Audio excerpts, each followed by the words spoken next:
সৎ মানুষদের সব সময় কষ্ট পেতে হয়, কিন্তু কেন? আর সততার পুরস্কারই বা কি? আজকে এমনই এক সৎ মানুষের গল্প বলছি আপনাদের, শুনুন। ট্রেনে বসে আছি, জানালায় একজন চাওয়ালা চাচা এসে বলল, বাবা, আজকের দুধ চা খুব দারুণ হয়েছে, খাইবা? কথাটা বলেই তিনি কাপে চা ঢাললেন। আমার দিকে উনি কাপটা এগিয়ে দেওয়ার সময়টুকুতে ট্রেন চলতে আরম্ভ করলো।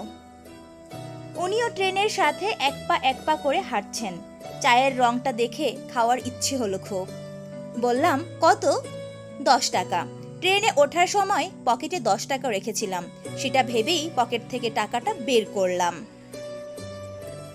টাকাটা ওনার হাতে দিতেই বুঝলাম ওটা 500 টাকার নোট। ততক্ষণে টাকাটা ওনার হাতে দিয়ে দিয়েছি। ট্রেনের গতি বাড়তে লাগলো। চাওয়ালার রীতিমতো দৌড়াতে শুরু করেছে।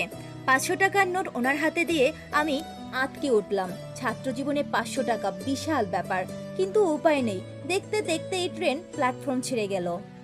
আশা ছেড়ে দিয়ে জানালা দিয়ে বাইরের দিকে তাকিয়ে রইলাম। খুব কান্না পাচ্ছে। বাড়িতে যদি এই ঘটনা বলি, ভীষণ বকা খেতে হবে। মনমরা হয়ে বসে আছি। হঠাৎ কাঁধে কারো স্পর্শ পেলাম। তাকালাম, কিন্তু চিনতে পারলাম না।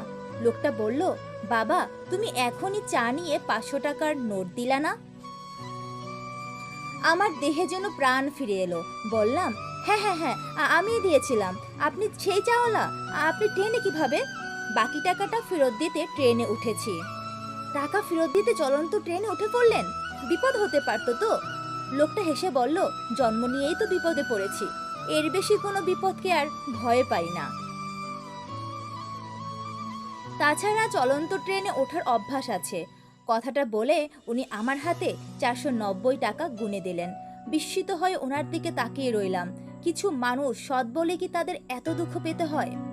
এমন মানবতর জীবনযাপন করা সত্ত্বেও হয়তোবা এই সৎ জীবনেই তারা সব থেকে বেশি সুখ খুঁজে পায়। সত্যি কথা বলতে, এদের কাছে সুখ হচ্ছে মানসিক শান্তির বিষয়। মস্তিষ্ক কখনো অলস সময় কাটাতে পারে না, সর্বক্ষণ কিছু না কিছু চিন্তা করবেই। মজার ব্যাপার হলো, আপনি যখনই আগের চিন্তা ডাউনলোড করে ফেলবেন, অর্থাৎ কাগজ কলম নিয়ে লিখে ফেলবেন এবং কাজে প্রয়োগ করবেন, মস্তিষ্ক কেবলমাত্র তখনই নতুন কিছু ভাববার সুযোগ পায়, নচেত আগের চিন্তাটাই মাথার মধ্যে ঘুরপাক খেতে থাকে। কোনো একটা চিন্তা কাজে পরিণত না করে মাথায় নিয়ে বসে থাকলে নতুন চিন্তা মাথায় আসে না, ঢোকার জায়গা পায় না। কোনো পরিকল্পনাই গ্রহণযোগ্য নয় যতক্ষণ না সেটি বাস্তবায়িত হচ্ছে। তাই মাথায় যত বুদ্ধি আসে, যত দ্রুত সম্ভব কাজে লাগান। হয় লাভ হবে, নইলে অভিজ্ঞতা হবে। অর্জন হিসেবে কোনোটাই মন্দ নয়।